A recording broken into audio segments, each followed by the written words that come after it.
вже доволі відоме наше улюблене місце, де ми куштуємо рульку Праги.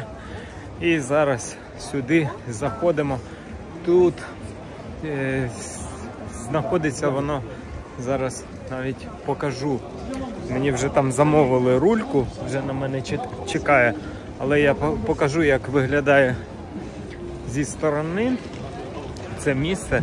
Це ваше місце призначення знаходиться праворуч.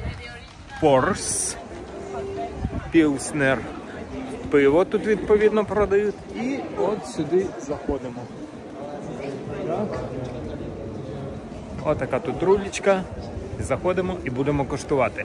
А наша група вже там всередині. Вже на мене чекає рулька. Привіт, мандрівнички! Мандруємо!